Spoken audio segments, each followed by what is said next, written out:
Welcome, I'm the Deadwood Jedi. This is another Raid Shadow Legends video, and today I'm very excited because we all just got Ninja. The Ninja hunt is over. We have found him, we have tracked him, and we have captured him. And now he's going to be joining all of our teams here. And I do mean all of our teams because this dude slaps. Now, before we get started, I do want to let you know I did the run already, and I'm re-recording the intro to this and the outro to this video because I just got a new mic, and because of that new mic, I have a bit of an echo. So you're going to hear that during the run. I don't want to re-record that part of it for you guys. Just be aware of that, and my apologies for the sound quality therein. Yeah, this guy is amazing. I mean, he slaps. He slaps so hard. He's one of the hardest hitting champions in this game. He might be the hardest hitting clan boss champion in this game. I'm going to bring him into the Bat Eater team. Now he's got a really unique thing on his A1 skill where he has a turn meter boost that is very difficult to tune in the clan boss, and I do not have him in the calculator yet.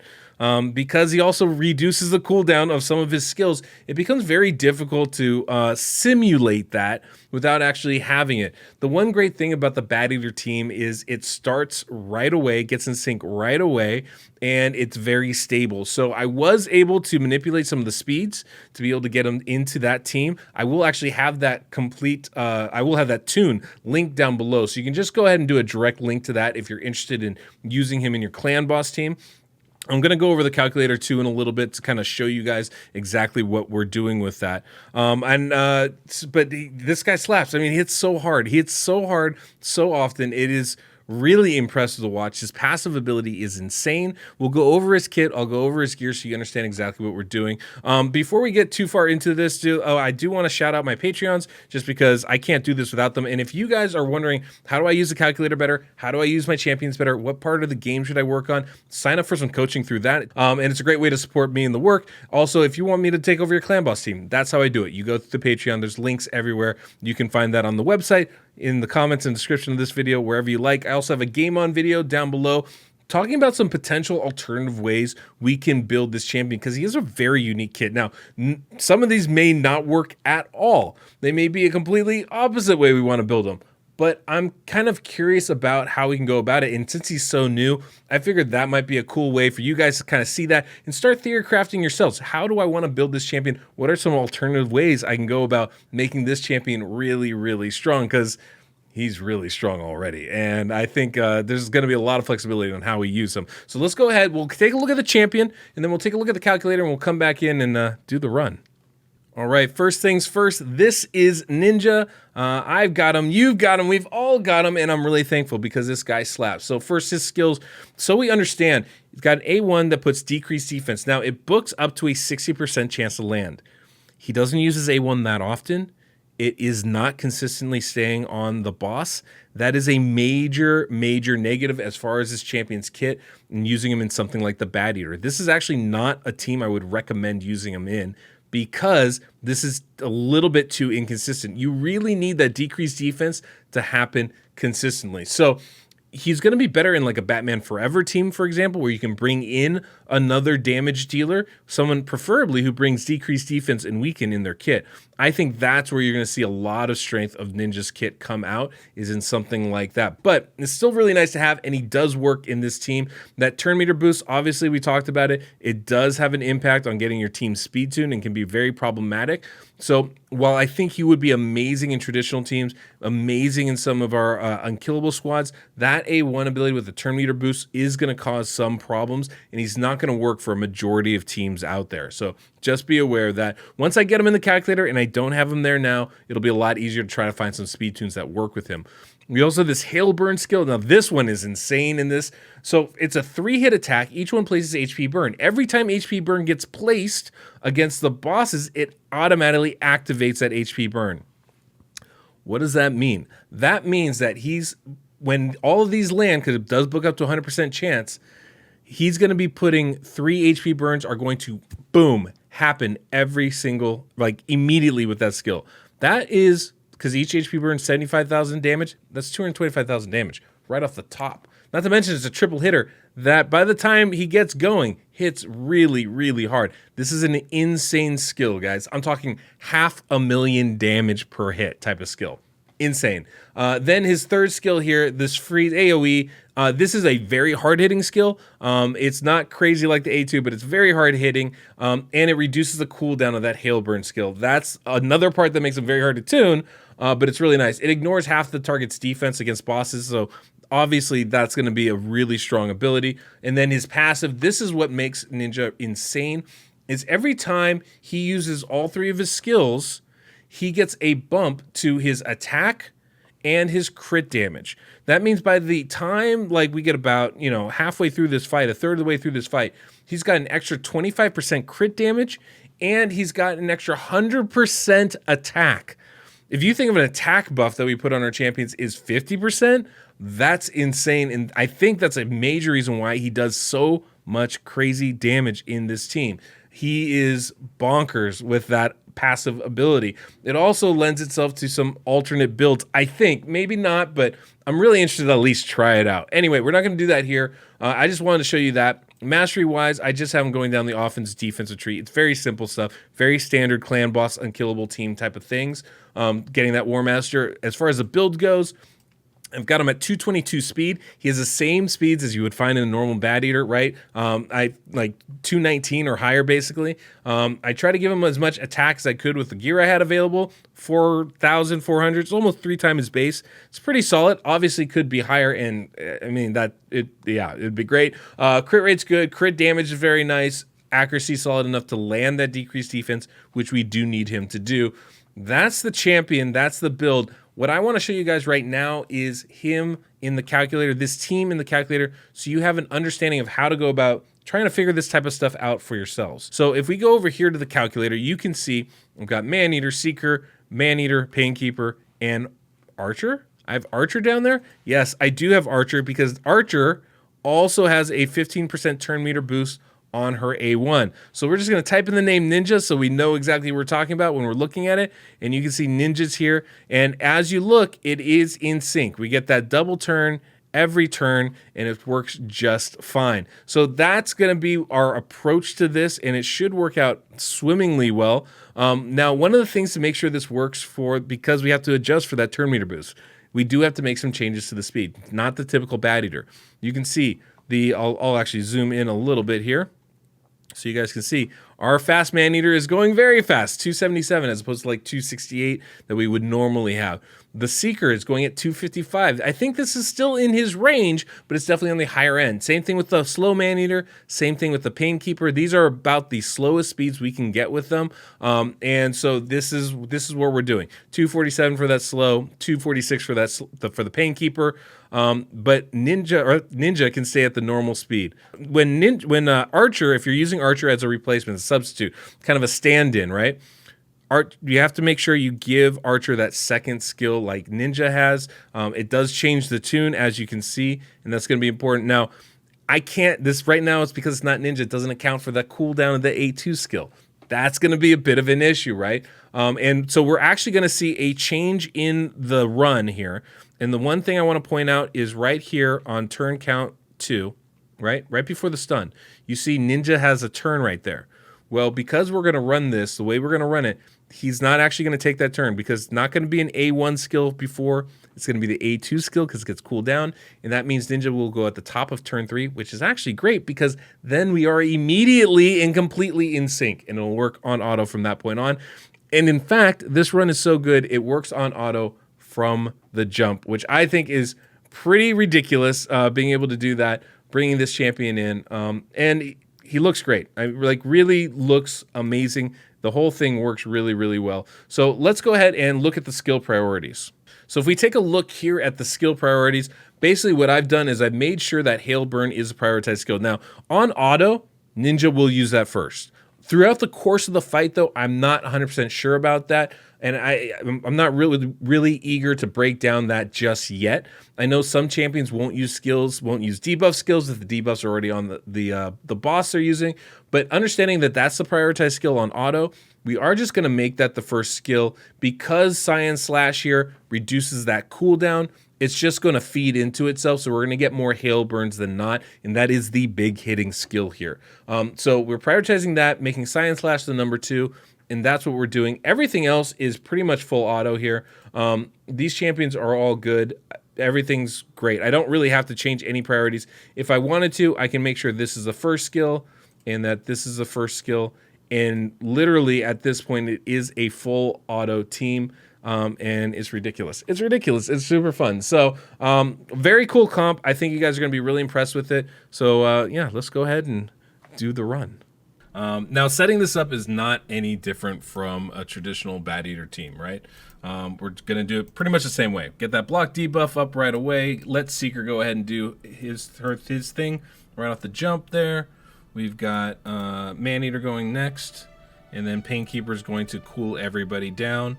And then we're just going to basically let Ninja do their thing. Now, Ninja on auto, this A2, the Hailburn skill, that's what's going to be used on auto right here. So we're going to go ahead and just let him do that. No problem there. And everybody else, we're going to pretty much, I think at this point, we can kind of auto for a little bit here, right? Everybody's going to basically use their skills as they come up. We get the Unkillable there. We get the heal right there. And then we're going to end up using the A3 here with Ninja. Boom, boom, right? Okay, great. Everyone else still just going to use their skills. Now, this next turn, we're going to pretty much let this run. And we're going to kind of see how this works. I'm pretty optimistic that this should work just fine. But we're going to see kind of how it goes. I think we can just kind of keep it on auto here. If this works, that means we can basically keep it on auto the full time. And we start with Ninja. It looks like we're in sync right away here, guys, on turn count 3. Now, of course, we need to give it some time, make sure that everything works the way it's supposed to.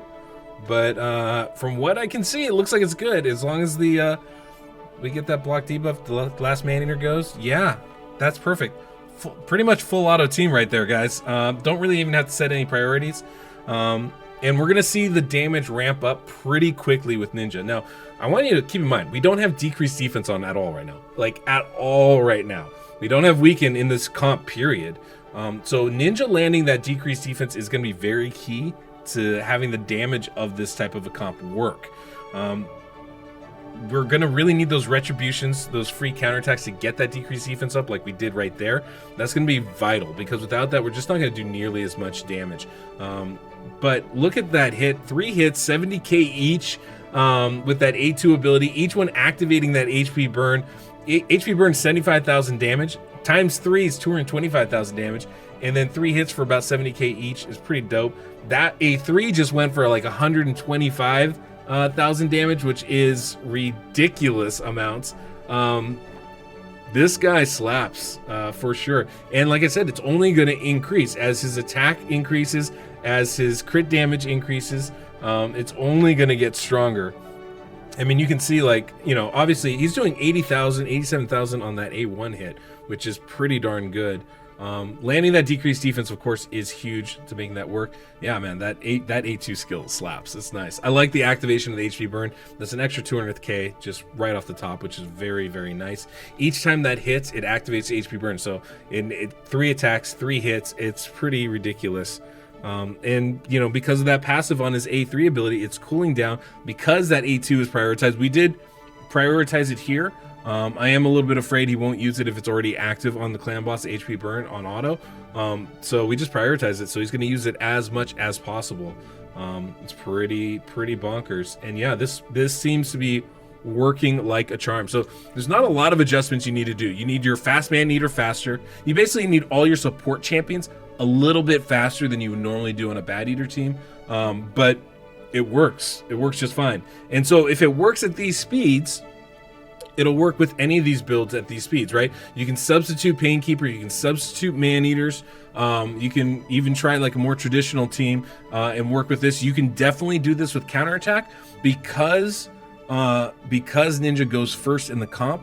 Any extra turn meter boost from counterattack actually doesn't hurt the build at all, right? Because he's going first. So I think you can use him pretty much wherever you want, as long as you can account for the turn meter boost, but also you really want to try to have him be going first at the top of each order, at the top of each turn, right?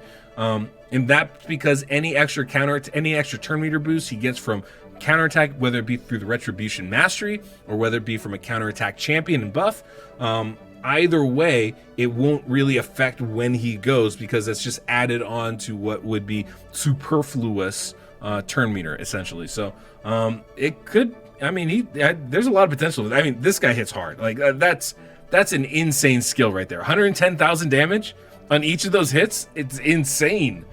That's 300k just off the random hits, and then another 200k from the HP burn. That's bonkers damage. I mean, just bonkers damage. Plus he's doing 100k on each of his other hits. It's, I mean, very, very good champion. Very strong. Definitely somebody I would be looking at. Obviously, getting that decreased defense out there would be nice. We are certainly missing that right now.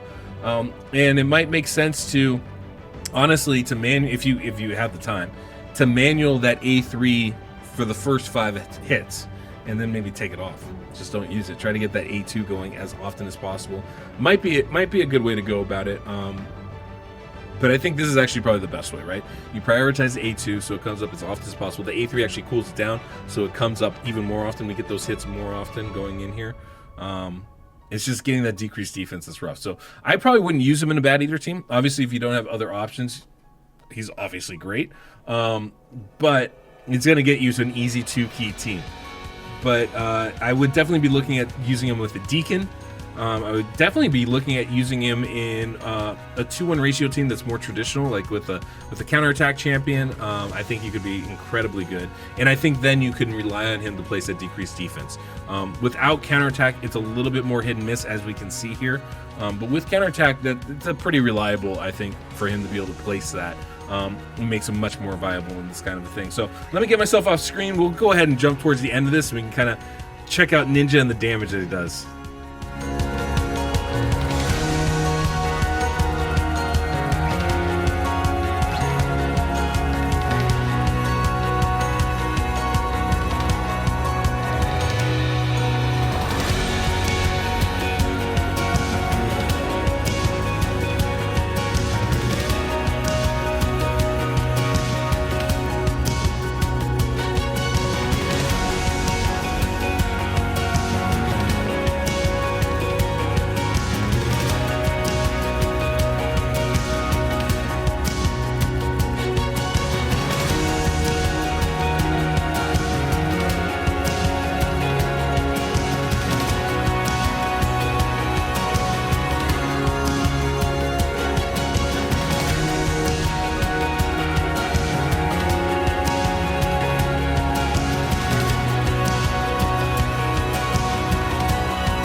Oh my god.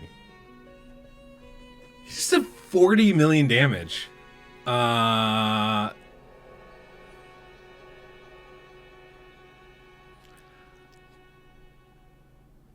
mean, God, I think Ninja is the hardest hitting damage dealer in this game right now. 40 million damage. That's ridiculous amounts. I mean, ridiculous. This is a absolute game-changing champion. Now, look, this is not the optimal team, like I said before, for bringing him into Clan Boss. But I mean, let's also. I don't have my Man-Eaters. I don't have my Seeker. I don't have my Painkeeper. Any of them are optimized for this build. Now, because we don't have decreased defense up consistently, because we don't have Weaken in this comp, none of them are going to do the type of damage you would expect normally from a Bad Eater team. But I mean, like, damn, right? Like, oh my god, 40 million. That's crazy numbers. So I'm really excited. Now I gotta play with now I gotta try and find something that can really optimize Ninja. And just really see what he can do. I'd love to see a team with him getting weakened out there as well, having decreased defense up consistently. Maybe that comes from Ninja. I think with the counterattack team, that could be that would be a lot more consistent. So there's definitely a lot of potential there. This guy looks dope, though. I mean, just crazy, crazy damage out there. So yeah, I mean that's pretty cool. That's definitely something that I was not expecting. 60 million damage on Ultra Nightmare is way more than I had expected. 40 million from Ninja was bonkers. I mean, this guy just slaps. And as he goes through the fight, he only gets stronger. Obviously, he's going to be a beast in dungeons, a beast in Doom Tower. And I'm actually excited to be able to test him there. That's going to be the next video I'm going to try and get out for you guys as quick as I can. But he is bonkers. But I know a lot of you are going to want to go, what is he doing, Clan Boss? What can this guy do in Clan Boss? So I wanted to rush this one out here for you guys and let you see exactly what he can do. And the answer is it's a lot. It's a lot. I will be, of course, trying to get him in the calculator as soon as I can, hopefully within the week, but it does take a little bit of time, so just bear with me on that. Like I said, you can kind of use Archer as a medium in the short term, but it's not going to be exact, and it's going to be very difficult to try and find some quality tunes doing that. So just be warned, give us about a week to get that set up, and then hopefully we'll be able to really start experimenting and showing some fun stuff with him, because, you know, anybody that can hit this hard definitely needs to be seen, shown, and tested out. You know, you can also take these Bad Eater speeds and bring in traditional champions. I would love to see that Bad Eater team in a more traditional build using, like, say, a Martyr or a Valkyrie. I think that could be really effective. And because Bad Eater teams get in sync so quickly, it's not really going to matter who else you bring in as long as you can survive it, right? And Ninja is bonkers. I would just like to see that counterattack to get more attempts at that A1 skill so we can get that decreased defense on consistently and keep it up on the Clan Boss. I think that's really one of the key things to making this type of a team work really well. So anyway, guys, that's the video for today. Hopefully you liked it. Hit that subscribe, hit that like button. Definitely check out that Game On video. I'm kind of excited about trying some different stuff with him. It may just not work, but I think you might find that interesting. And yeah, if you like the music, hit that Soundstripe link down below and leave a comment. Let me know what you think. What did you think of Ninja? I mean, I thought he was pretty cool. Are you guys excited to try him? And if you are, how do you think you're going to be able to use him? Like, I don't know that he's going to be very useful in a budget unkillable team, but maybe we just have to come up with a separate build for him. Same thing with the double man-eater squad. Maybe we just have to come up with a specific build to use Ninja in those teams because, frankly, he's good enough to use in those teams, right? Like, it would be worth it if we can make that happen. So in any case, guys, hopefully this was helpful. Until next we meet, I'm the Deadwood Jedi.